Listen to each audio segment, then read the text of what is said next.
It's another Tuesday on Your View. Welcome to the show. I am Murayo Afolabi Brown. As always, I have the ladies with me. YK in the building. Yo. Good morning. Good morning. I'm fine. I'm fine. Yesterday, we received the shocking news of the demise of Adame. Excuse me. It's quite painful because she was here very recently, and I know that many people actually referred to that video where she was here exactly 2 weeks ago, and it was really sad to hear about her passing. I mean, YK, what happened when you heard that news yesterday? I was shocked. I read it, and I couldn't reconcile the person that was here with this. So I sent it to the group. Wait, isn't this Ada that was on our show? They say, You know, it's just, she seemed so full of life. She was full of prayers. She did one video with the makeup girls for her makeup. In fact, we're going to show the video just to... But I was just going to say hello to you guys first before we call for the video. How are you doing? I'm fine. Adame's news even made me forget to call my friend, Obi DK. She's a niece to Emirate, the catering practical actress of Fujas of Commotion, who also passed yesterday. For me, Adame just sort of brought me this sober reflection. I'm back to, almost like experiencing grief all over again. I remember at the makeup room, just as I was rushing in for the show, she started this joke, very lively woman. We were just laughing, sharing jokes, sharing our items and all of that. And for me, it's just a lesson for us, to always be good. Yeah. Always, Yes, Mariam. I know you went on the show that day. Yeah, I wasn't on the show that day, but, she talked about her mental health. And, the way I've always seen her was just this lively actress, actor on TV. And then eventually on social media, we heard her talk about her mental health struggles. And it's unfortunate that, she passed when she did. But I feel that this also opens up a conversation about mental health struggles and how we support people who are going through it. Because they look happy, they look excited, but then people are struggling. And I feel that we're also constantly working out in what ways we can support people like that. My heart goes out to her family, her loved ones. May her soul rest in peace. Amen. So I was going to just show the recording, just a short clip for those of you who haven't seen it. She had some mental issues. Is that correct? What is that about? I had max depression. I've been depressed for some years. Yeah. And it became very worse when I lost my daughter in 2020. Oh. And sometimes, sometimes I wake up and, we practically grew up together. I was 14 when I had her. So she was more like my younger sister. And my friend, she was my best friend. And I just saw my world crumbled before me. Yes, we understand. I'd lost 3 of my sisters before that time. And each of them had like three children. I'd lost like 3 of my brothers and my father. Oh. So after burying all these people, then my daughter, my younger sister that died she died in 2018. She was a footballer. She was one of our female coaches. She was one of the assistant coaching on the 19 female national team. And after she died, I thought I was going to be the next. I don't know. But when my daughter died, my world crumbled before me. And then sometimes I see myself for days. I could cry for days. And I've been in and out of hospital. So that's the clip from for our interview with her. I mean, may her soul rest in peace. Our hearts go out to the rest of her family and pray especially that... her friend. Especially her friends and all those... Especially the children that she left behind. Yeah, but their cousins, their nieces. These are also family members who loved her and cared for her too. So, yes, we see those on TV, but there are those who also there behind the scenes and don't see. So we must... I'm just honored to have met her. Yeah. I'm honored to have met her, and I'd never met her before, so I just thank God that I met her that day. All right, that's all we can take on this segment. When we come back, move on to review of the papers. Stay with us. We'll be right back.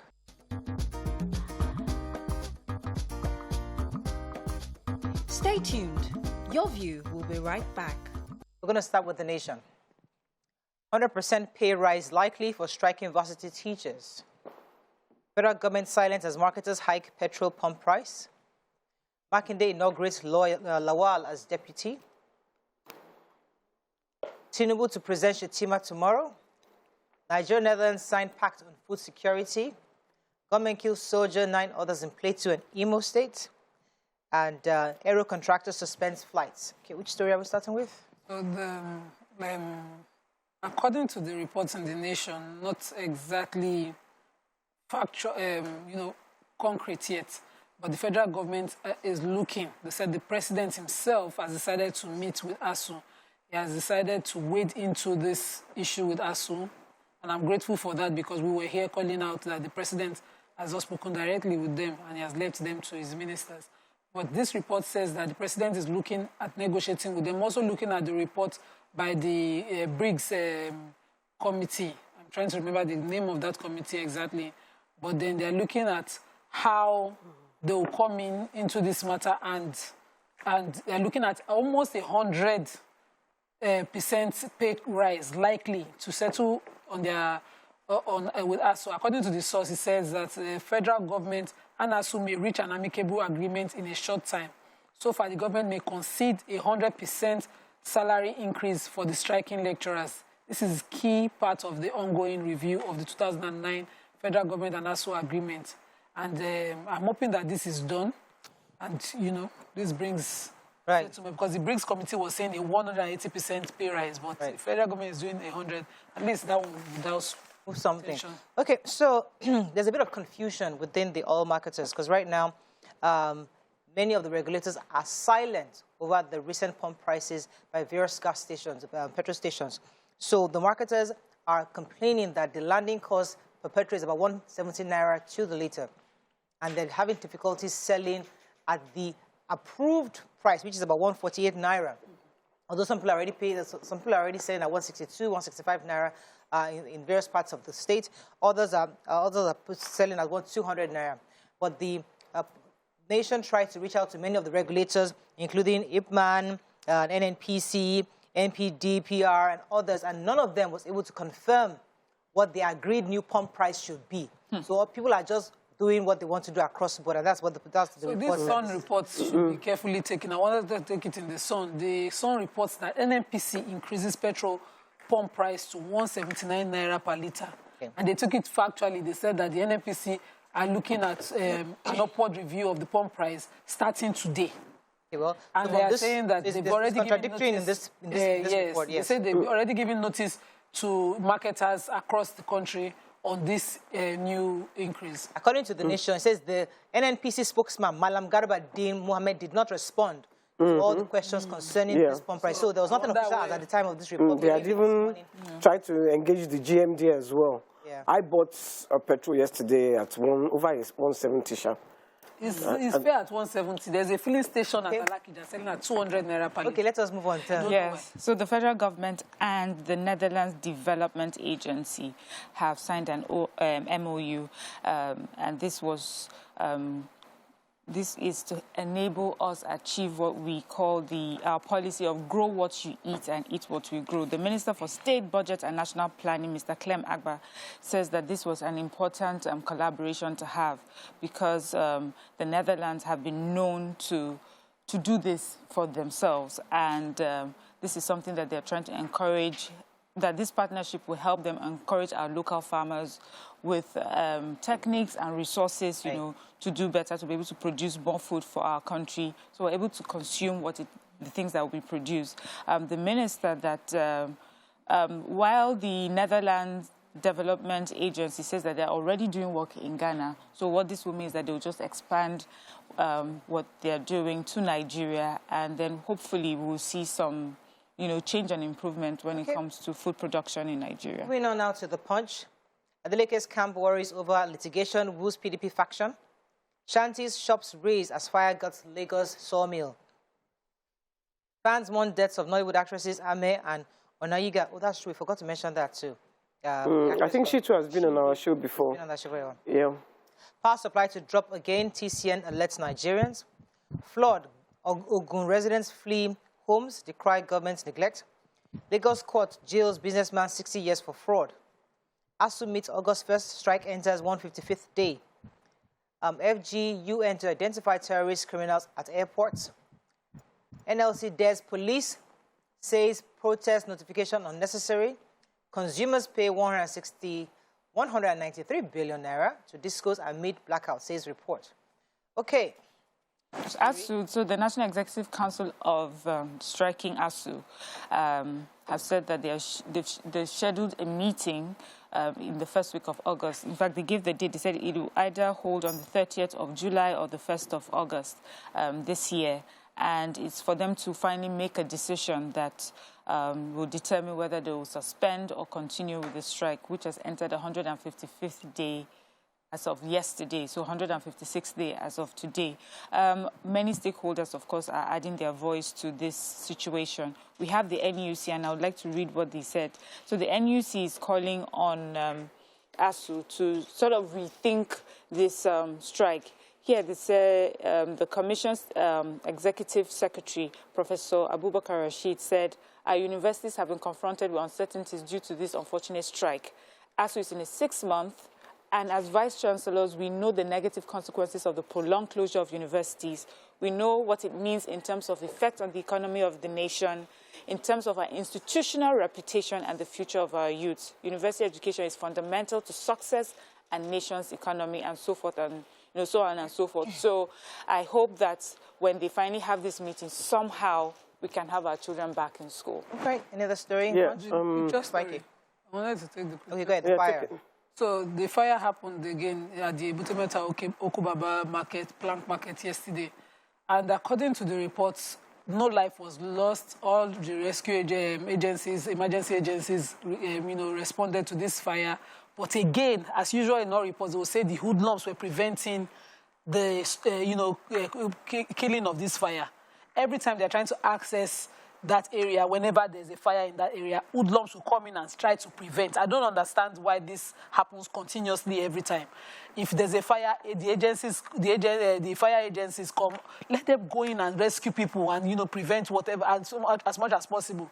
Which one be hoodlum? Do we need to now carry security agents again to go and that's the job of the local government. The local government must continually sensitize the people in times of danger, emergencies, allow the security operatives to come in and do their job. You just keep allowing these people to do... They are meant to help instead of being a nuisance. Exactly.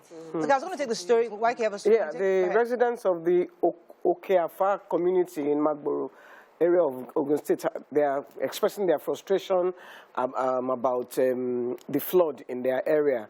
And there's this particular lady, her name is Ifoma. She said that she was in the house when she saw a snake, a big black snake. Can you imagine? Oh. It's a water. It comes with the water. Oh. Yeah, and it was the neighbors. Her husband wasn't in, so it was the neighbors that came in and helped her kill the snake. And she, at that point, she just carried her bag and baggage, and she has moved to her sister's place. Of course, so. Go ahead. Great bag and baggage. And with her children, she has moved. Yeah, and people in the community are saying they're not going to vote. That if this is what they are going to be, because it started from Amosun's time. When Amosu promised to do it, he didn't do anything. When Dr. Abiodun now came, that one said, I'll do it. Letter. I said, yes, as soon as I come in, I will do it. Now, they have written letter, nothing has happened, so they are not even voting again. Okay, that's all we can take on this segment. When we come back, we continue with our review. Stay with us, we'll be right back.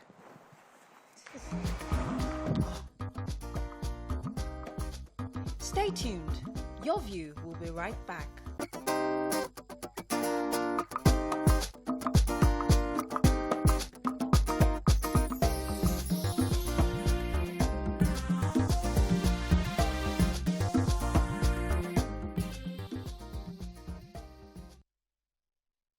Thanks for staying with us. So there's a story in The Punch that caught my attention and really also upsets me a bit, because the major headline says, NLC dares police, says protest notification necessary, and that's completely different from what the article actually says. So what happened is that NLC is planning to have a protest on July 26th and 27th, obviously to put pressure on the federal government to succumb to ASU's request. So Punch approached the first PRO in Abuja, and he said, and his exact words, We advise the organized labor to notify the police so that the force can deploy security. It's always advisable to inform the police, give us the route so we can protect you, so that hoodlums doesn't hijack your protest, and that we're sure that the citizens are protesting. That's what the force PRO said. By the time the Punch reporter spoke to NLC to confirm, what he was communicating to the NLC, according to him also, says that responding to the police's demand, that's what he was telling. So obviously when he was talking to NLC, saying that the police are demanding.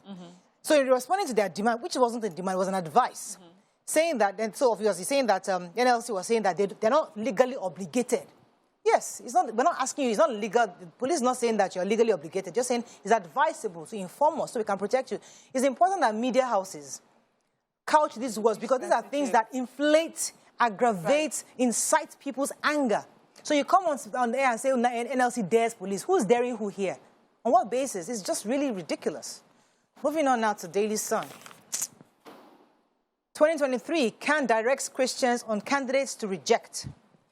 NNPC increases petrol pump price to 175 naira to the litre. Protests as gunmen kill 7 wedding guests in Imo. Aftermath of Kuje prison attack, Kyari others seek fresh bail. US-UK hailed Oshunguba elections. Strike, federal government ASU meets resumes negotiation. And tears as Nollywood loses 2 top actresses in a day. Okay, which other story are we taking in there? Yeah, I have this story. So, protest erupted yesterday in Otulu community in Oru East Council area of Imo State. This is following the killing of 7 youths by gunmen alleged to be Ebu Beagu security. So the President General of the community, his name is Nnamdi Agbo, he alleged that Ebu Beagu vigilante outfit opened fire on these youths. These youths were actually wedding guests. They had gone for a wedding and they were on their way home at about 7 p.m. when they were shot at. 7 of them died. A few of them were injured critically and in hospital. One wasn't slightly injured and has been released. So, of course, the people are very upset. They don't understand why their people will be attacked like that. And they said that they have reported to the police as well as to the representative at the National Assembly concerning what has happened, and police says that they're going to investigate it.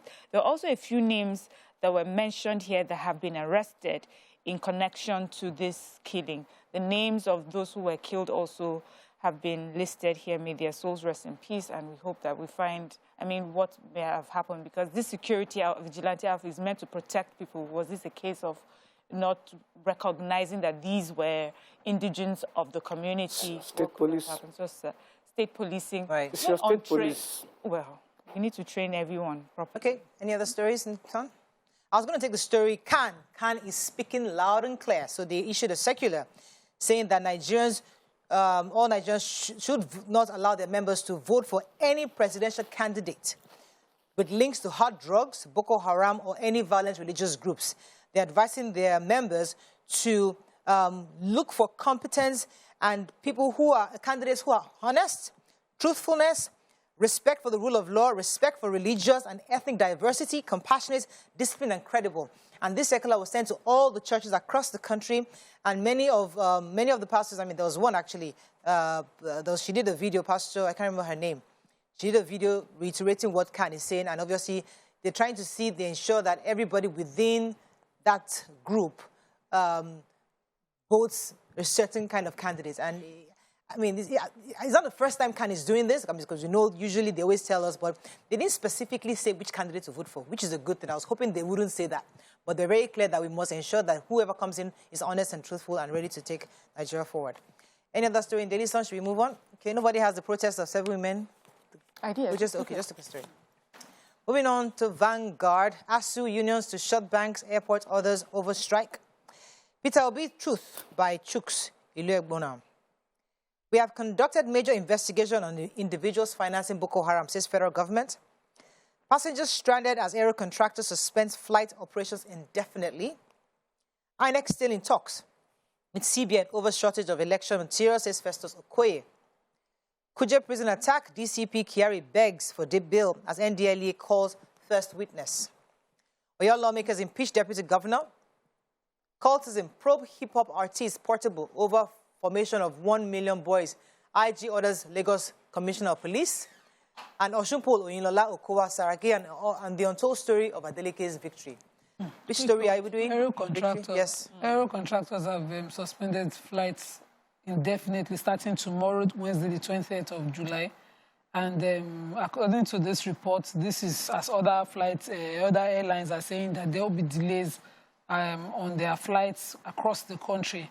But this report says it's due to management. According to them, they say it's due to management issue within Aero contractors. Aero contractors is one of the oldest flights within the airlines within the country, and this comes as a cause of worry for most of us. The decision is taken due to facts that most of our aircrafts are currently undergoing maintenance, as according to their own side of the report. They're saying that it's due to the maintenance that is happening across all their planes, resulting in their inability to offer a seamless, efficient service to our esteemed customers. I'm hoping that that is true and that is just based on maintenance, so that we know that it's not indefinite, but they will come back. But if it is indefinite as reported, there's more to it. Okay. So the Kuje prison attack, the Abba Kyari, has begged the court to grant him bail as he's afraid for his life. He says that when according to the papers, when the attack happened on the Kuje prisons, the terrorists were asking, where is Kyari's cell? Where is Kyari's cell? That a lot of the people that are there are people that him and his team had put in jail.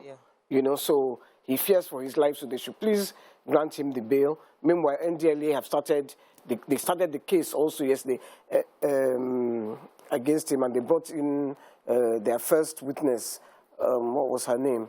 Anyway, I don't... Okay, so, we always talk about... Mrs. Patricia Afolabi. Yeah, so their first witness. Okay, please go ahead. No, I didn't get it. I said I've been waiting. Yeah, I've been waiting, because when I saw the headline, I thought that I would see some interesting information. Oh, no. So, we've been waiting for this list from the federal government. Forever. Because they keep telling us that they have the list of Boko Haram financiers. So I read the article hoping that I'll see some kind of indication. But what the article is saying in a nutshell, I think, was the spokesperson, director of the Nigerian Financial Intelligence Unit, Mr. Muiwa Jida, was attending an event, and he was saying that the research of the investigation on Boko Haram has gotten to its advanced stage, and they've involved about 28 countries who are giving them information. And right now, it has really reached advanced. If I said the position is that an investigation has reached advanced stage, as I said, and that the government will make statements in direction and in due time release the names of the sponsors.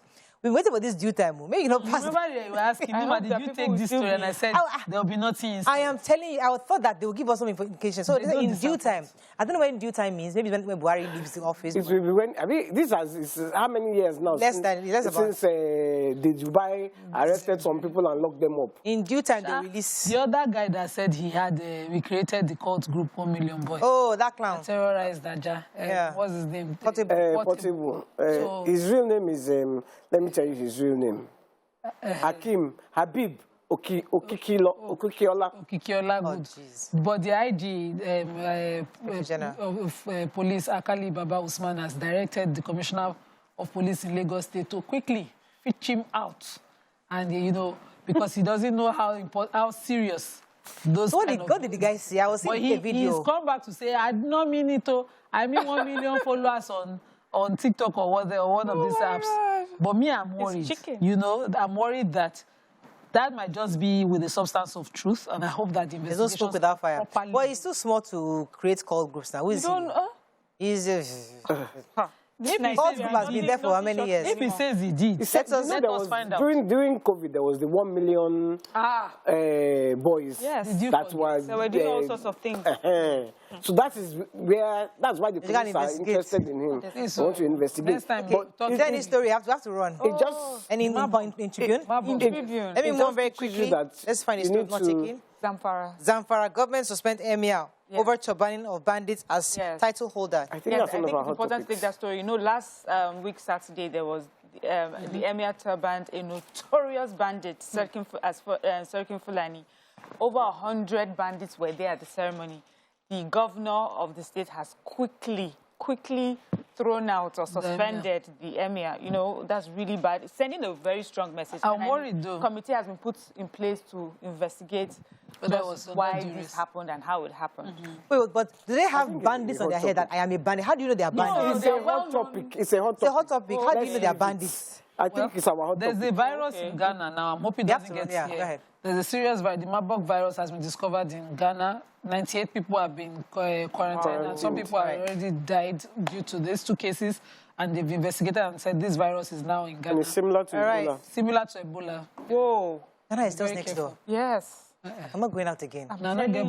Let's go on a break. We'll be right back. Bubble to live in. Bishmit.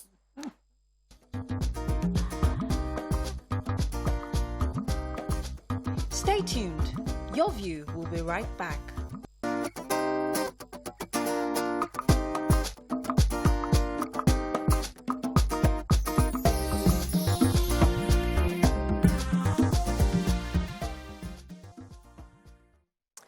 Thanks for staying with us.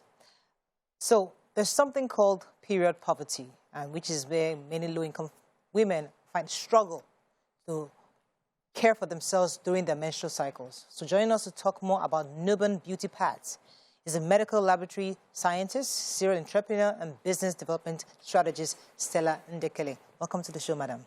Thank you so much. So why do you think, first of all, tell us what newborn beauty is about, and why exactly did you go into this period poverty category? Okay, so Newborn Beauty is an African makeup brand. It's made for the African woman to look good in her skin without looking out of place. So, you know, in those days when we had Mary Kay, everybody is 6 shades, 5 shades, you're 507, you're 504, you know. And there was no way the vast majority of women in Nigeria can fit into 6 shades. That's how Newborn Beauty came about. So we are making products to fit every African woman to look beautiful and unique in their own skin. So for the pad initiative, which is a Newborn Beauty Pads a Girl campaign, this is an initiative Newborn Beauty has to give back to the community. So we're all about promoting the woman, giving the woman confidence. And in that way, the girl child is not left out. So this is an initiative we had for this year to give back to the girl child, especially those in rural communities who can't access things they need for their periods. So I'm hearing menstrual poverty for the first time. I know a lot of girls, while growing up, couldn't access, you know, the sanitary wares. Some of us, when we finally accessed some infections, so there was this mindset around it. So it's not necessarily the poverty, but the willingness to even use, the trust. So what exactly informed your decision on this? Was there an experience, something that you saw, that made you decide that you needed to do this? Okay, so previously, before the COVID, we always did some form of community give back as a CSR. So this year, so around my birthday, I always try to do something. So this year, I was struggling with what to do till I met the founder of Safety for Every Girl, so which is like an NGO for period poverty. I never heard about period poverty before that, so it's something you don't think about that it's a problem. And then she talks about a girl dropping out of school because of period poverty. I'm like, how? Then she goes into details. I didn't sleep well that night. What were the details? So she says this girl started seeing her period when she was 9. And her grandma, who she lives with in Makoko, told her, you're seeing your period at a very young age because you're allowing boys to touch you. And throws a piece of cloth to her and said, from now onwards, when you see your period, this is what you use. She doesn't know any better. The next morning, she takes her bath. God knows how she puts the piece of clothes. And she goes to school, and she was so stained, boys and girls were laughing at her. So things are not so okay for her. So she didn't see a reason to show up. So she was so embarrassed, she just kukuma left the school for them. This is a young girl. She doesn't know. She's just 9. And there's nobody to push her back or go to school, whatever. So she drops out of school entirely. And I think one of her teachers or someone who knew her to be very intelligent after some years, tried to reach out to her to bring her back and teach her how to put herself together. And in fact, I met her. It's such an awesome experience. Really? She's now a teacher. Oh, yes. So it's so when I heard this story, I didn't. So I'm the first child of 8 children, 7 girls. For real? Yeah. 7 girls. Yes. Not a kid, huh? Gosh, your mom must have been trying for a boy. Yes. Whoa. And I know what it is to be a girl child in a place that is not so. And having to think about a girl who is struggling so much because of something as simple as sanitary. Exactly. Let me get a few more questions for you. Go ahead, Ryan. Yeah, so it says something about 50% of all proceeds from the sales of the Nuban Beauty would go to provide underprivileged girls with hygienic, reusable sanitary pads. I don't know, could you just enlighten us on these reusable sanitary pads? Okay, let me start from the beginning. So when I decided what to do, if I say, let me give money to these people, it ends there. There will always be someone like me who doesn't know this exists, who doesn't know this is a problem. Yes. So I decided, okay, Nuban Beauty has some form of following, Nuban Beauty has some form of traction. When we speak, I know some kind of people will listen. So I decided to create a range of products named Ultra. Okay. So Ultra is a limited edition product by Nuban Beauty. So 50% of the proceeds from the sale of this product will go to Safety for Every Girl, which is a foundation, in padding these girls, giving them reusable. So what Safety for Every Girl does is they're already an NGO that do this, so they need help for funds to be able to. So each girl gets a pack of 6 reusable, washable pads. It has 2 night wear, it has 3-day wears, it has pants, then it has a bag. They call it, I forgot to go. The bag is, so when it's wet, okay, it's called a wet bag. Yeah. So when they are done, maybe in school, they put it in the wet bag. It doesn't smell, it doesn't leak. They can go home and wash it off. So it comes as a pack, and it costs about 6,000 naira for a pack. So if I say, let me give money, I need more people to know about this. I need more people to come on board. I need more people to empower the girl child. They're going through a lot already. It's a lot. Okay. Well done. It's interesting. So, I mean, we're happy to have you on the show to talk about this, because this is an area many people just overlook. Yeah. They assume people should know. So, yes, it's one thing to ask for help. What else exactly do you need? Do you need support financially, or to buy these packets for the girls, or what exactly would you, Nuban Beauty, need to... What kind of partnership are you looking for? Yes, thanks, Nima. No, so we're already in partnership, right? Okay. So what we're doing is, for the sales of this product, like I've said, 50% of the proceeds go to them. Okay. And we're also creating awareness for them. So it's just buy more products, buy more of the Ultra Collection products, which consists of the eyeshadow, lipsticks, brushes, beauty blender, and so there's a range of products which beautiful women will always buy.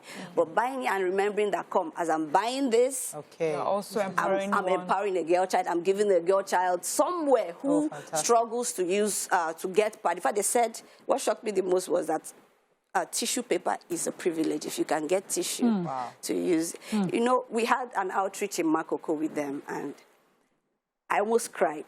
So when we showed them the bag of what they're going to get, they were excited. And when we said, it comes with pad and it comes with pants, as we said pants, she's screaming. Oh. Why were they screaming? They were so excited. It's that someone could give them pants. Yeah. Good. That's something we don't think about. People actually need that, underwears. No, we don't think about it a lot. We just send clothes and shoes, forgetting that part of it is extremely important. Yeah. So for people like us that want to support by buying the Nuban, where do we get the Nuban products, the beauty products, and is that what you're wearing on your face now? Of course. Of course. So the products will be launching next week, Monday. And it will be available on the website www.nubanbeauty.com. So anybody can place their order there, and we deliver globally. Fantastic. Wow. Well done. Well done. I'm just so proud of you that you have decided to use your resources, your platform, to bring awareness to something that is so important. I mean, it is life-changing for someone to be able to have a pad and still go to school will change a child's life. So well done. And I wish you all the success that you need. Thank you. Okay, thank you so much. That's all we can take on this segment. When we come back, move on to other segments. Stay with us. We'll be right back.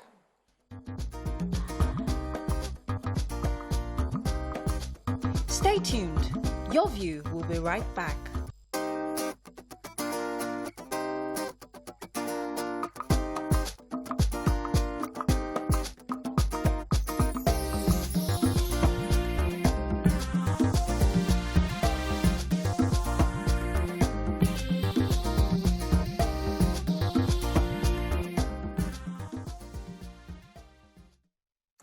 Thanks for staying with us. Joining us now from FBN Quest is the head private trust, Mr. Rotimi Obendi. Thanks for joining us. Thank you very much. So today we're discussing succession plan, and we're talking about various foreign brands that we see today.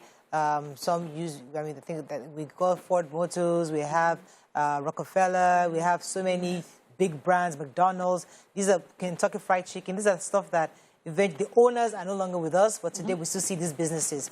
And in Nigeria, we see that many people struggle to put together a succession plan. Could you tell us, in your own understanding, what a succession plan entails and why people are scared of having a proper one? Thank you very much for having me. Now, this is important, like you said, to look. You've spoken about global, so we are looking at Nigeria and we're asking ourselves, why don't we have that kind of structure? It's more than just having a business and thinking about the management. A lot of it also has to do with estate planning. I remember we said it's a structure you put in place that sees into the future and then helps us to be able to decide how we want things to run when we are no longer there. Now, these corporations you've mentioned, if they had a trust in place or assigned a professional to help them put a plan that ensures that even when they are no longer there, it runs continuously, which is the examples that we've seen. Now, what is really missing is the fact that in Nigeria, we've not thought about what would happen to our businesses when we are no longer there. That is the art of business succession planning.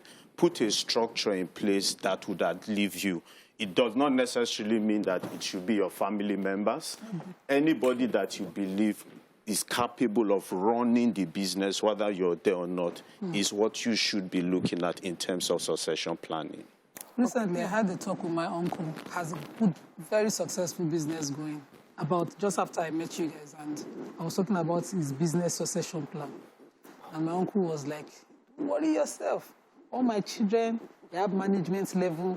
What I'm looking at now is to restructure the business so that as this one is coming, she knows the position. This was, I was like, uncle. So please, you need to help educate. What exactly is a business succession plan? How is it supposed to look like? Does a management arrangement within a company ensure its succession? How important is this to a person whose business is doing well even right now? Okay, so many questions in that your one question. And so for your uncle and any other person listening to us, there are two parts to it: management and ownership. Now, the fact that I own the business now does not necessarily mean I still want to own it in future. What we miss a lot, and from the foreign brands that you mentioned, if you go and check, you probably would not see them as the owners. They would have given it to another structure such that family members cannot fight over them. That's key. Now, in terms of whether I want my children to manage those businesses when I'm no longer there, cast your mind back to one bank that was acquired by another bank in Nigeria that was being run by a family member. That is the potential risk that you face, particularly if the children are not currently involved in running the business. Exactly. If he or she doesn't understand what you're doing, how do you then think that when they step in, they would then be able to run those businesses? I'll give you an example. There was a company that we were asked to come and help them restructure. And the first thing when we got there was that we found out that there was a managing director. Because their mom had passed on, they then decided to appoint one of their brothers as senior managing director and then appointed their elder sister as the chairman of the company. Clearly, what's the job of a senior managing director? You already have a managing director. So that's already a recipe for failure. We need to divorce or separate, as it were, ownership from management. My children necessarily do not have to run the business for me. What is most important for me is the legacy that I ensure that, one, it outlives me. Two, my children will continue to benefit from the arrangement I've put in place. So, for example, they are just beneficiaries in the entire arrangement. So, monthly basis, I'll make sure that their education is taken care of because of the trust structure I've put in place. I can decide that on a monthly basis also they get some form of allowances. When they want to get married, they have maybe a 20 million available to them. When they are 25, they get 15% of whatever monies I've put there. That is a structure that serves us better so that in the next 10 to 15 years, these companies are still alive. They're taking care of employment because more people are employed. They've taken care of, there are no crises. There's also a particular tax element that a lot of us don't talk about. If you own the business, you pass away. If you don't have a will in place, it then has to go through probate. Your children ordinarily should not be able to start to run the business because, one, they are not directors, and two, they are not shareholders. However, because we get a lot of things done in Nigeria through the, should I say, the back door, we tend to think that it's easy to do. But we at FBN Quest Trustees always say, remove ownership from management. If your kids are fantastic with managing, they have the right skills, then it's fine, they can come in. But what we also find is the mistake that a lot of people make. I have baby, for example, my first child is a son, my second child is a daughter, a daughter. But she's been involved in the running of the business right from time. Something happens to me, my son comes up and says, in Africa tradition, it's the son that should inherit everything that I've left behind. Before you know it, the business crumbles. Okay, I wanted to ask you, someone like me now, I have this, there are two questions. The first one, I want to ask, which Nigerian business can you tell me has survived 20 years, is now like maybe 100 years? Are there any such businesses? Because when we talk of Henry Ford and we talk of these are long term. They've been there since we can remember. So that's one. The second thing is, someone like me, like this festival of celebration, I know that I'm getting to an age where I love that question. I don't want to have to be hands-on to run it. I want it to be able to run on its own. How would your FBN Quest help me in that kind of... It's a festival, it's a music festival, it's for 1 week, it's... happens once a year. It happens once a year. We do art, we do music, we do dance, we do debates. And... Yeah, so two questions. So the first question, in terms of corporate brands that you see that's done 100 years, clearly the brand, the bigger brand that I represent is more than 100 years old, which is the First Bank brand. However, just taking it away from that, there are also companies and organizations that we manage. They might not be up to 100 years. But you see, because of that plan, I'll give you a typical example. There's this law publishing firm that we currently manage.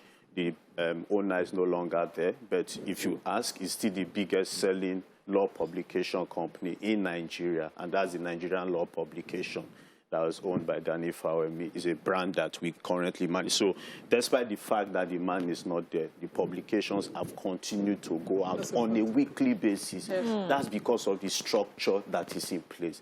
You can also adopt that structure. I talked about ownership being different from the management. Now, you can decide that in my lifetime, I want to manage it. Appoint FBN Quest Trustees.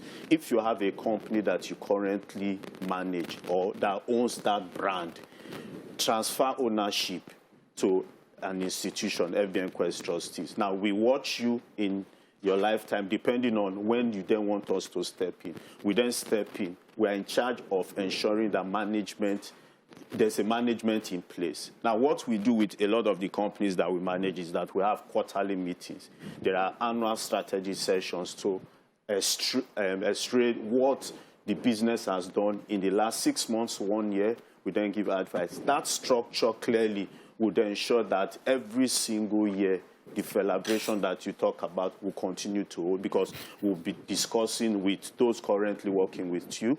We'll also be discussing with partners, getting more people to sponsor. Now, you know, brand is key. When you have a big brand that people see, then people are satisfied that, yes, this thing will continue to happen. Yeah. It's like, I have want some question. Oh, in 100 years, celebration still to be... Well done. Yeah, it's very possible. Now, if you permit me to just try and speak about something that is happening in the reggae industry, Bob Marley, for example. Bob Marley brother is currently using his name for an annual celebration. That money does not go to Bob Marley's family. It goes to his estate. It goes straight to his brother. And he's having that on an annual basis. We can also have that if we partner with you, such that this continues to run. The structure, we always say that structure is key. What you decide and what you want to achieve, we can package that structure for you and decide for how long you want this annual event to happen. Interesting. I love it, but then it brings to mind the question that, so how do you get paid? Is it a partnership, a percentage that you get paid, or you become part owner of this business? You know, I would like to know that. And then secondly, it's not really a question, just a contribution. There have been times, a few times we've discussed succession of business on this table. Okay. And we've never really put this idea in place as a way to solve it. So we have family who say, we started this business, it's made us some money, our children have gone abroad, they're not interested in the business, my business is dying and I'm getting older. For me, I feel that this would solve many of the questions where the child does not want to be part of the business, but it can still go on without the child wanting to be part of the business. Yeah, so how do you get paid? How does it work? First and foremost, we always try and run away from fees, because when you dwell so much on fees, people lose value and they then take their minds out of it. However, there are two different things. When it comes to ownership, we are not technically speaking the owners. We are just there. She will remain, for example, the owner of the business. Our estate will continue to be the owner of the business. We are sitting there as custodian, shielding third parties. Because she separated our business from our own personal affairs, if something then happens, the business will continue to run. So our fees are dependent on how we are able to grow the business. So we can agree either a flat fee or a percentage fee. Each business that we get into, fees depend on what our responsibilities and roles are. And very quickly, if I just touch on that other point that you make, it's important, particularly in today's Nigerian context, because you find everybody's going to Canada or going to UK, and there are businesses that should ordinarily outlive the owners. Now, what you need to do, like you said, is put this structure in place. You can test run it, do a 2-year, a 3-year plan, see how it works. You can make changes in your lifetime. Whatever the nature of business, we've seen hospitals, because they were first owned by just one person, they're not then able to move to the next generation. It is important that we start to have this conversation, because a lot really can be done, and it will eventually help the economy, because employment are still guaranteed. See, there's a Nigerian factor of fear.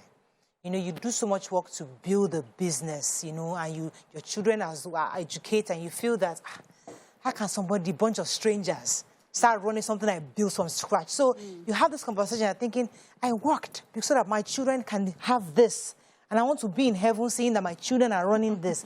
So how do you detach, how do you convince people to detach themselves and detach this sentiment from the fact that this business sustained can actually continue to provide jobs for a bunch of strangers and help to build the economy? How do you convince people? Because that's a major issue for Nigerians.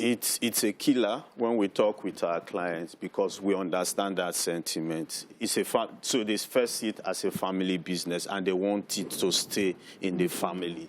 What we then advise is, now, pending when your children wants to get involved in the business, have this structure. Put a clause that the day any of my child decides that they are interested, put a position vacant. If you want them to be MD, then they then have to follow a 3-year plan. The kind of business school you want them to attend. All of this will be captured, such that you then know that in 3 years' time, this particular child would be interested in So like if coming. elaboration, for example, now, if YK says, I'm retired, I'm like is 80 years old, I don't want to do this anymore, and then her children are not interested, and she has given it to the trust, and the trust is managing it, but at some point, her child cannot say, you know what, I'm interested, I want to participate, because this thing is getting bigger. So that opening can be there for that person to also participate and then manage. Yeah, clearly, that opening is there. Now, what we encourage is also so just to address that point, the fact that we try to speak with family members. Now, what some clients then do is set up a family kind of arrangement such that each person can bring in even their own children. So I have 4 kids. I can create a position such that one of my child comes in as a director when he or she is between 18 to 25, learn the ropes. So if I'm no longer interested, that child might be interested. So generational wealth transfer, generational knowledge is created. So it's not just for me or my first child or my 4 children. The other ones, my grandchildren, great-grandchildren, can also be included as part of the plan. Thank you so much. It's always a pleasure having you on the show to teach us. This is a new thing. This is a new area that we want to get Nigerians involved in. I'm really happy that FBN Quest is working so hard to get Nigerians to have a succession plan. Very important. Thank you very much. That's all we can take on the show on this segment. When we come back, move on to other segments. Stay with us. We'll be right back.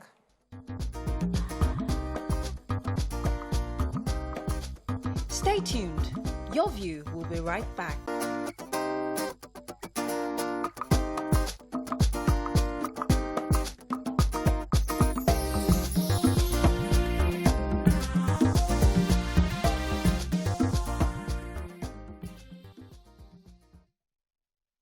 Thanks for staying with us. So we saw the news running in the social media that Nigerians are condemning the installation of a wanted terrorist, Aleru, as the Sarkin Fulani of Yandoton Daji Emirate in troubled Zamfara state.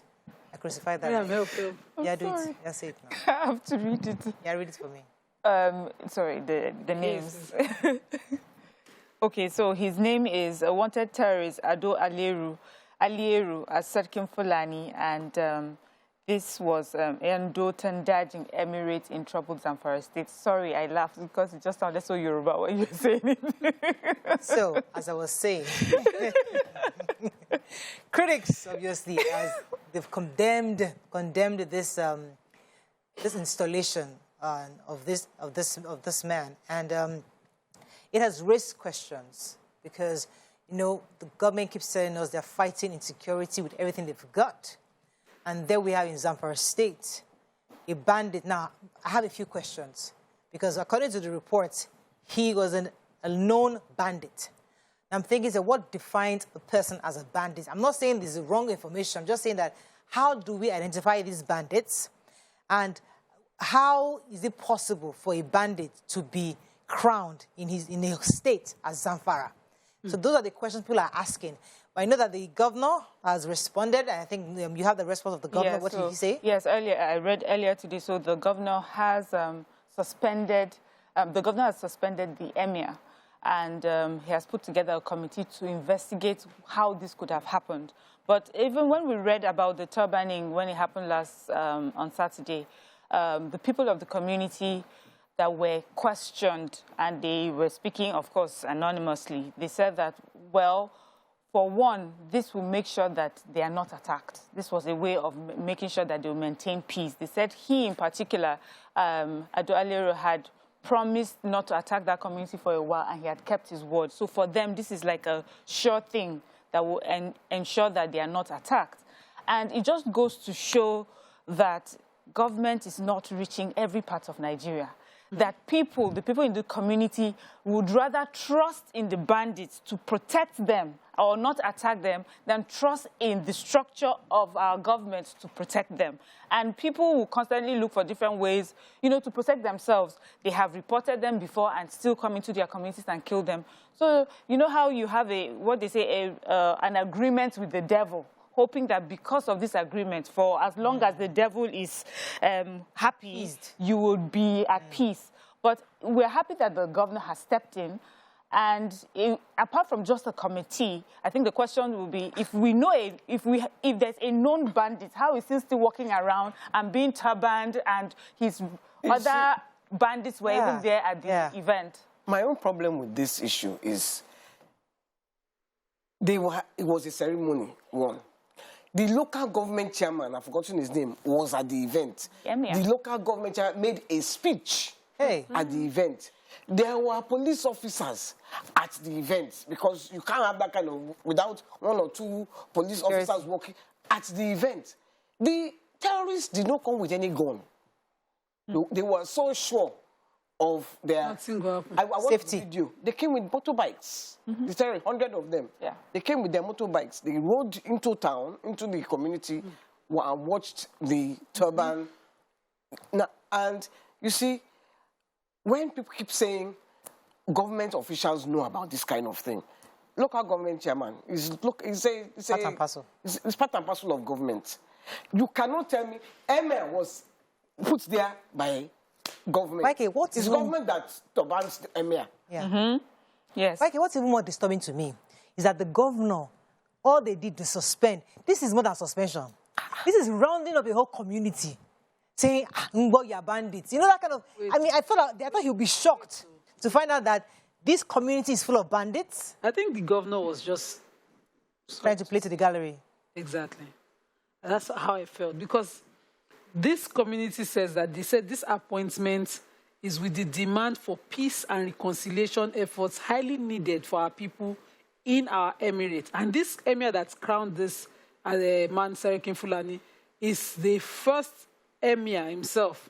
Says the new Fulani, there's a place where he wrote it, said, the bandits leader was turbaned on Saturday by Aliyu Marafa, the first emir of Yandoton. That means that community itself just gained its own first traditional and first community recognition from government. And if you leave a community to themselves, my fear when I read the story yesterday online was, did they do it under duress? Of course they did. We know that communities have continually, even in Benue State, that they have to pay 2 double taxes. They pay government own, and then they pay bandits own. And these bandits work freely during daytime to go and collect it. Failure to pay is failure to protect. They will send out these notices. So this intelligence, the fact that the bandits can come in and collect. And government will say, we've not gotten a tip-off. We have not ready to know. The DSS have not found out. The people have not informed us. People have not, all the big grammar we used to hear. Is that for me is the intelligence in that what that intelligence exposes, the willingness of government to do. You know why they said that they came in motorbikes without guns? Because they know nothing will happen. There was a time we were talking about this kind of thing. I think Waike was saying that if Nigeria is not careful, God forbid we disintegrate, you know, that there'll be things called warlords in various communities, so where the people will be committed and only loyal to the warlord. So, for example, let's put ourselves in there. Let's even remove Zamfara and Bandit. Let's stay here. We're in Lagos, for example. So that people have understand, because sometimes when you talk about these things, people just think it's so far away. So imagine you are here sitting in Ketu, and then you have cultists, for example, going around harassing people, kidnapping here, taking ransom here, and you're all under threat of these cultists. And suddenly they now get emboldened. And then the whole community is scared of them, and they feel that, you know, the only way we can have peace is to make this cultist the local government chairman. So that because he has full control. And that's what we are seeing in Zamfara. Or he installs the local government. And that's what we have here. Thank God it hasn't degenerated, but this is what's going on in the states within Nigeria. It has actually degenerated. It has already gone really bad. Because the government is so far from the people. The government that the people see are these warlords, these bandits. They are the only one that can ensure peace in that community. They know that if they engage them, they will just be killed. And the most they would hear is maybe, if they're lucky, our president will have a conversation, an address, and say his heart is broken and that he's doing everything to make sure that the soldiers are doing their best. And you not hear anything in another 2 days or 2 weeks, another attack. So these people have suffered this over and over again and have seen clearly the inefficiency of the federal government, and have decided, see, they say the devil you know is better than the angel you don't know. So this is the devil that we know, and if we pay them taxes, if we turban them as emirs, at least our lives and our children and our wives' lives will be kept safe. That's what has happened.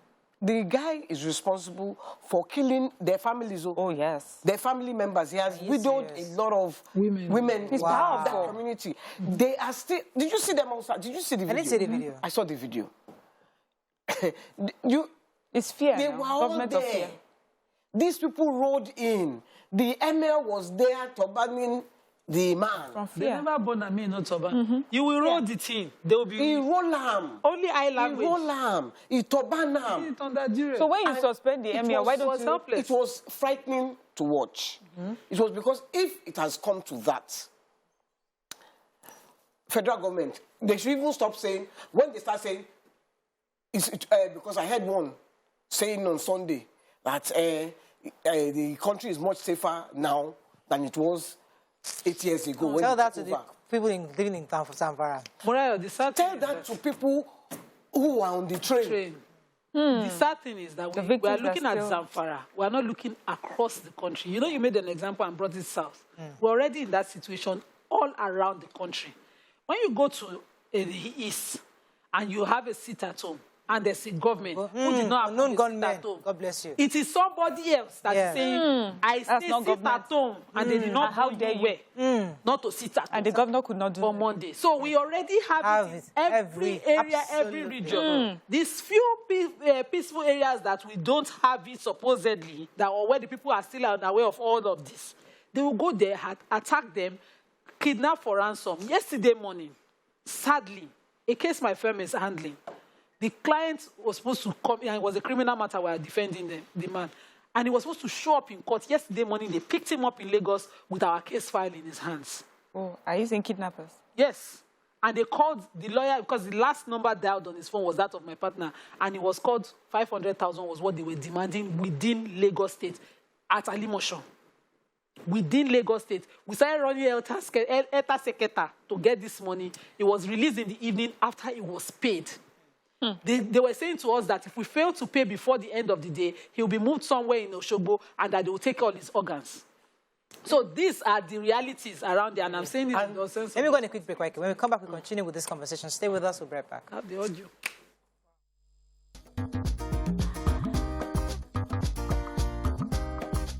Stay tuned. Your View will be right back.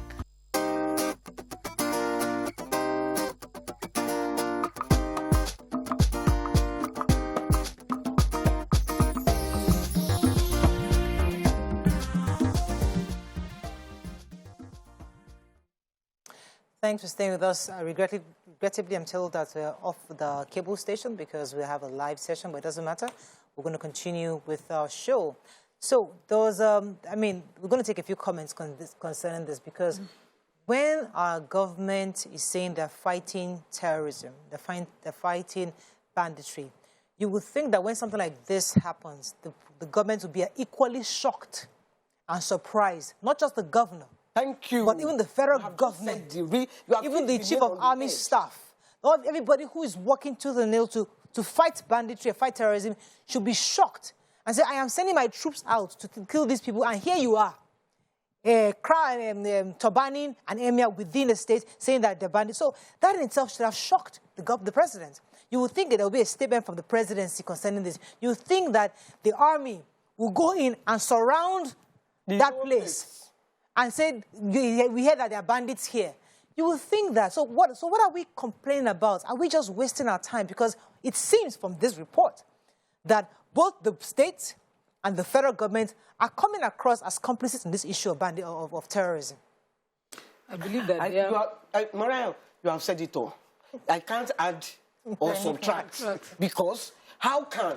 Because me, I know it's government that turbans the emir. Yes. So the emir that is going to turban a terrorist or a bandit. And what are they saying?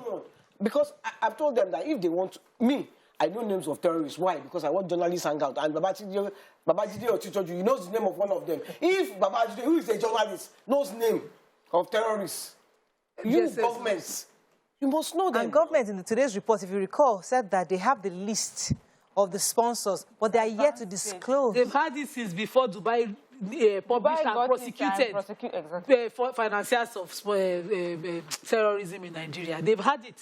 They've been saying that they will soon name names, and they will soon Lashiwa. That's why I don't bother reading such headlines anymore. My concern now is that how secure is every area in Nigeria? Every time when it comes to the north, we focus on the north. In the east, if they ask you not to hold your wedding, and you hold your wedding, anything your eyes see, you take.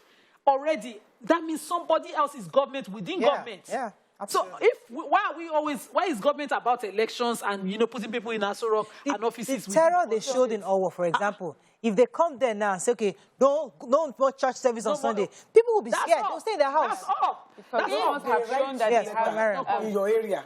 You know, they used to write letter. Well, if they write you letter in your area, don't come out today. Nobody here will come out. So obviously we need to look at this war against banditry and insurgency differently. So at first, for many of us, we thought that these were people that were still into these communities at night and find a way to quickly leave the communities, and so we're unable to catch them.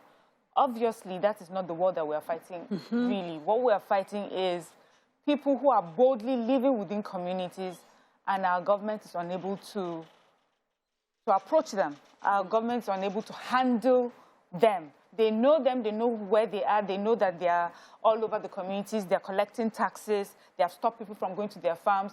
They know them, but for some reason, could it be that they have better weaponry than we do?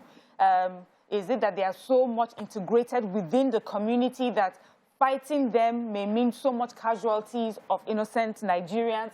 You know, but now I know that these are not unknown people. Yeah.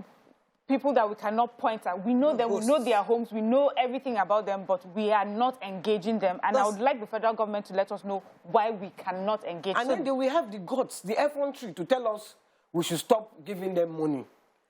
Why you are not protecting us? If I knew that you are going to protect me, I would stop giving them money now. Who wants, exactly. See, I think we should now, does this not bring us to this issue of restructuring? Because it seems government is unable to handle this entity called Nigeria as a whole. It's too much work. We only have less than 500,000 policemen. I don't know how many of our army are out there killing themselves. So maybe we should bring back this, because when you're talking about restructuring, everybody say, oh, it means different things to different people. But what it means to the average Nigerian is that you're unable to secure the 200 million, over 200 million population within this entity called Nigeria. That's what it's coming across. For most, is that I can't disagree with you. For the first time, YK, I agree with me today. It's true. I can't. Yes. For most, though, restructuring means financial restructuring. Regions just want to control their resources. That's all. And if it is about controlling your resources alone, we still have the issues of insecurity. If we even have local policing, how are we sure that these same people... You'll not be sure, but at least it's better than what we're having now. No, so regionally, I will have my resources, I will have enough money to pay my police and pay my own army and be able to secure my people. That's something that seems to be a futile mission. I would hate to have police in my area and they're not able to stand against the bandits that are local in that area.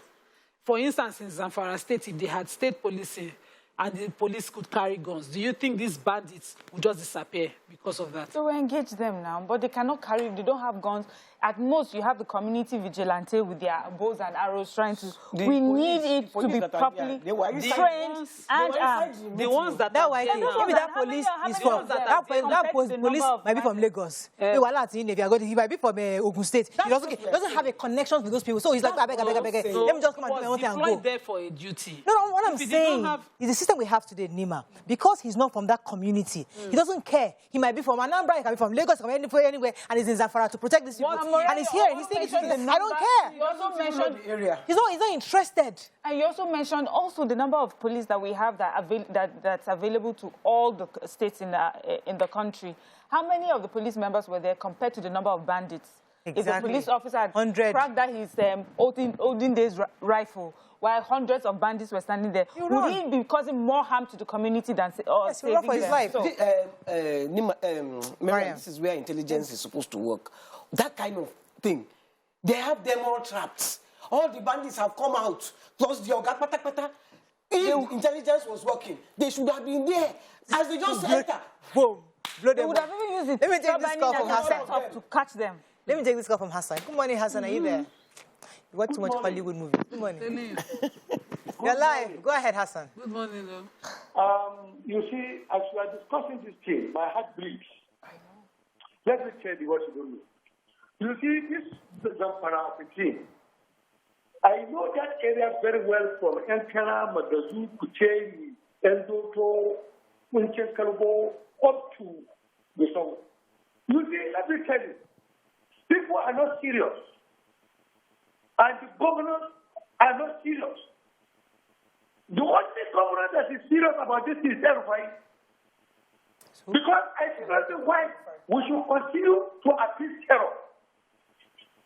We continue to appease terror using carrots and street approach. An approach that was prescribed to us by the Western world, which they don't even apply in their own world. They go down on terrorists.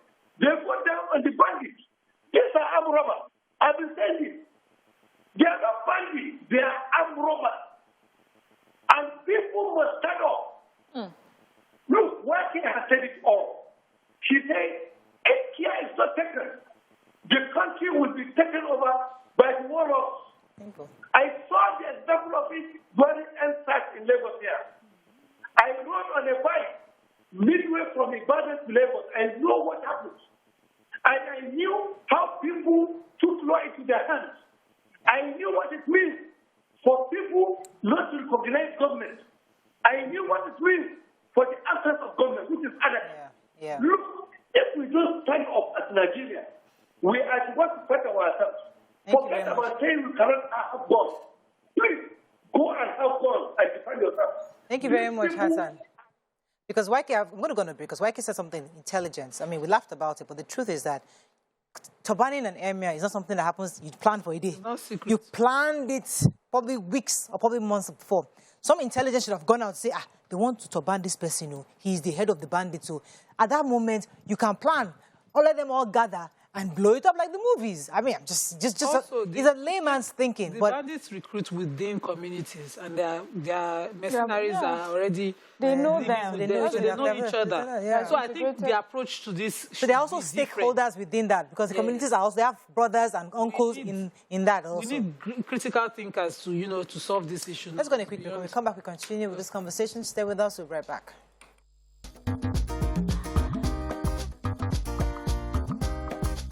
Stay tuned. Your View will be right back.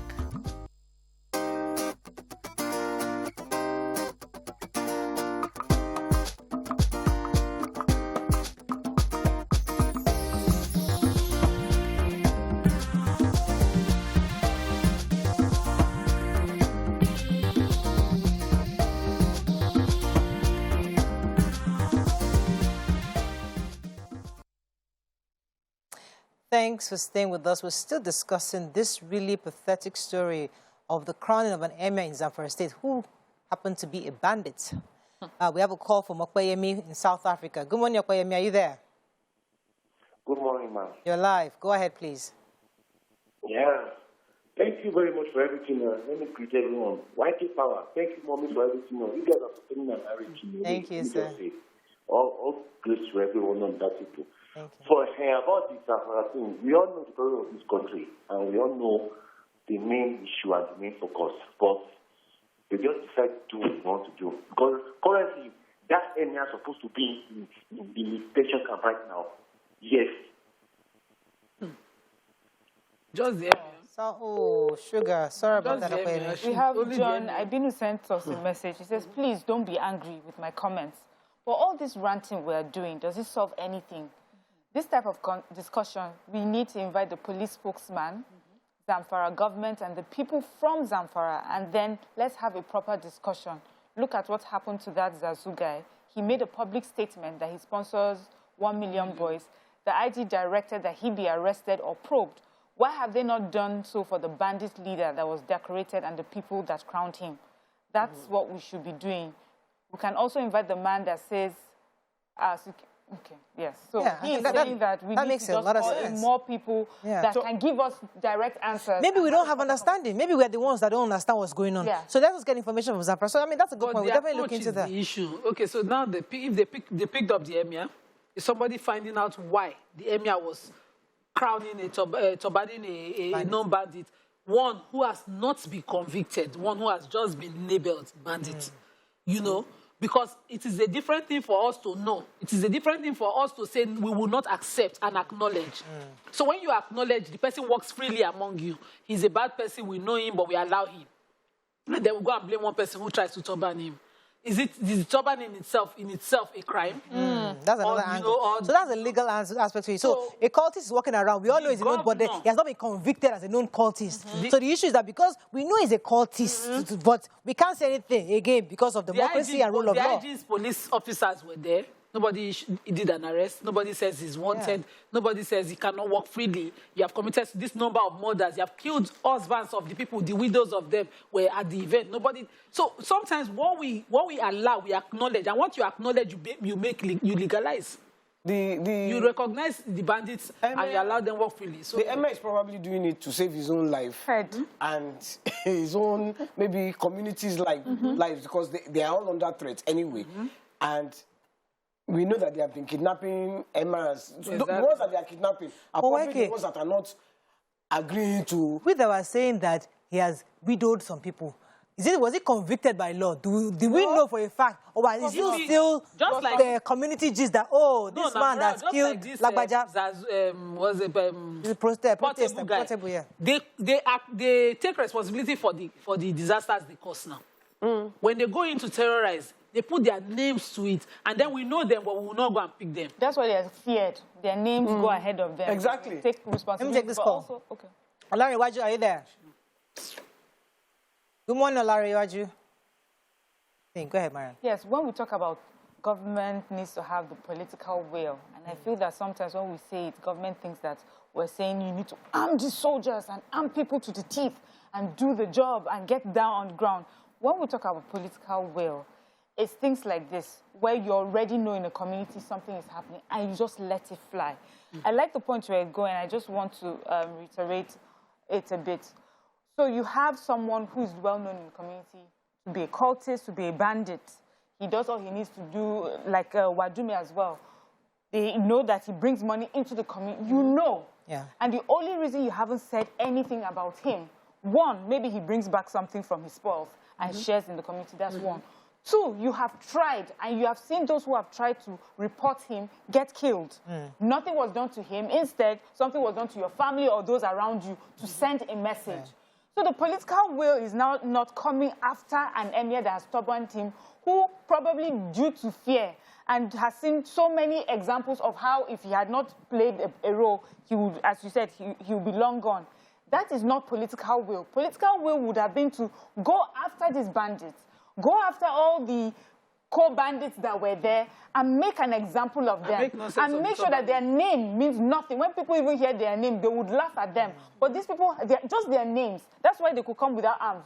Just their names, just the fact that they're part of this Aleru's camp already makes them invincible and powerful. And the government is now suspending an emir, or part of a community that has been constantly terrorized by these bandits. So government, when we're talking about political will, it means beyond using force, but showing intelligence and creativity when it comes to handling this thing, at the grassroots level. Mike said something that we complain that, people are paying ransom. I mean, if you hear of these kind of stories where a whole emir is crowning another emir within the state, and the federal government has not said any word about this. Me, I'm even waiting to hear from the chief of army, because you should be upset, because here you're sending your troops out into the forest to catch these guys, and here they are in the community crowning turbaning each other. So if you as a Nigerian, God forbid, you get kidnapped, you just find a way to solve your problem. Because you cannot trust the government to solve your problem. So when Nigerians are saying we cannot trust the government, it's exactly because of examples like this. The community is too far from the federal government.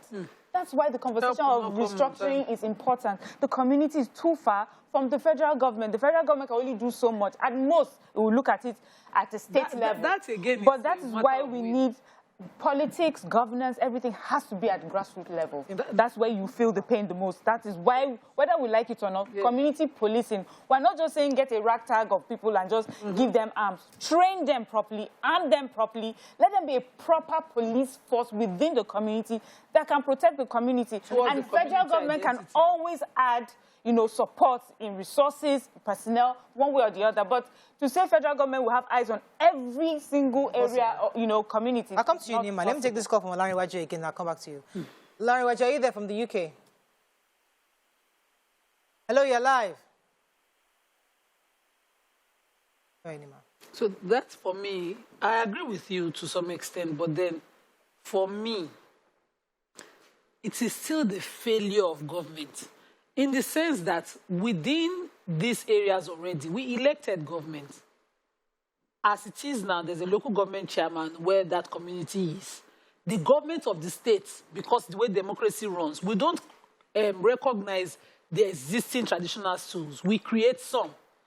Created this emirate within that area, but yet they don't know the area.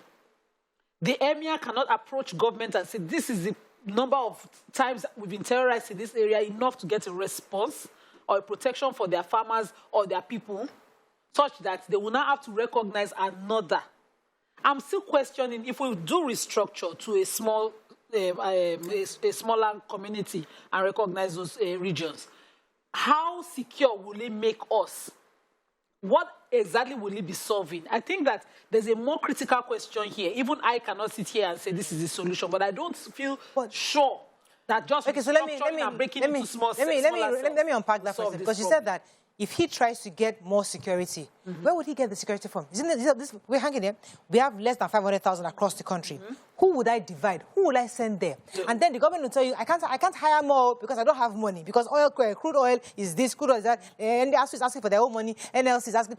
They will tell you all sorts of things. But what we're saying, that if you make it a smaller community where you are the same way we had to get the vigilantes to come and empower each of these communities. So I hear you. There's distrust across the board. But we have tried this same one for how many years, and it's still not working. So we're saying let us try something new. You see, my fear. I believe one of the problems with government, that the reason why you do not want to regionalize everything is, and why they don't want regions to own their own resources, because they take from they own the resources. Now that's why. Now, what they could do is, okay, you will own resources, but pay us. Exactly. That's what it's supposed to be. Yes. That's exactly what it's supposed to be. A percentage, 40% or that's a federal 30%. System. Yes. And then, that way you can have your society and pay your police, have your own resources, and do what you have to do. Because but you see, my own problem, okay, you want these resources. What are you doing with the resources? They have gold. Is it in Zamfara they have gold that Chinese people are coming? We are coming and be mining. They are gold. And so YK, let me use that example. Let me use that gold resources in Nigeria. Let me use that gold example, YK. Same thing we're having with oil. So they have the gold, for example. Let us say there's a ministry of gold. We don't have extraction ministry. They now take that resources to the federal government. And this small group of people that are within Abuja are the ones sharing and doing. But if I, in Zamfara, I own my resources, even if we are still sharing amongst us, but it's my people that I'm sharing it with. I just give you the federal government, maybe 10% or 20%. You go and do your own. That's 70% that I have. Now, the people can hold me, because right now, I'll say, sorry, the federal government took the money. I don't have access to my resources. But you're the person. If it's smaller, you are the person, the custodian of the resources. I can say 70% you have with you. What are you doing with the 70%? Is it where you are going to come asking us to give you 70%? How they created the NDC. So, Niger Delta. I'm coming. Regions own resources. The people know where the resources are. When you have a government, justice is that government takes and develops equally every region. If they give regions control of these resources, and some people are still Nigerians that we need to change their mindset in government, they will steal the resources, and the people know where the resources are, and insecurity would continue. I will know who to arrest. I will know whose office to go. Is it Abuja? I want to listen. Wait, it's easy. I would rather go and call Sanwo-Olu's table now and go and knock on his door. We have this amount. You see, when the resources have been given to Abu Buhari, who knows me in Abuja and I want to go look for in Abuja? Right. Because I know it's a regional, I can go between Ondo or Ogun. I will go and knock on the governors or the prime minister, whoever is going to be in charge of the region, to demand. Makes it easier. A community in Magodo had an issue. The governor of the state within the community wanted to do immediately, could not do anything because he had to wait. Federal government. Go all the way to federal government. It just does not make sense. Any community that has its resources pilfered to the point that you have a co-government within government in that state, and the governor says he doesn't know he has a hand in it. That's my own. We have to wrap up. That's all we can take on the show today. But I think the Zamfara story is not just about the turbaning. It's so much more deeper than that. It's a layer of several issues. Decadence, community dependence on banditries, the victimizing of people, the inefficiencies of the government, the inefficiencies of the local government, the fact that the federal government is silent on this, it's saddening. So it's not just about the turbaning, but there's so many layers. I just hope that Nigerians can understand. Like a lackadaisical attitude of exactly, the YK. So the truth is, we hope to see more response. The government has suspended, but it's beyond suspension. There has to be so much more done to that community, because they didn't put banditry on their head, so they know each other. The governor should suspend himself. Exactly. Okay. Let me end on that before we get in trouble. See you tomorrow. Bye for now. Now he's one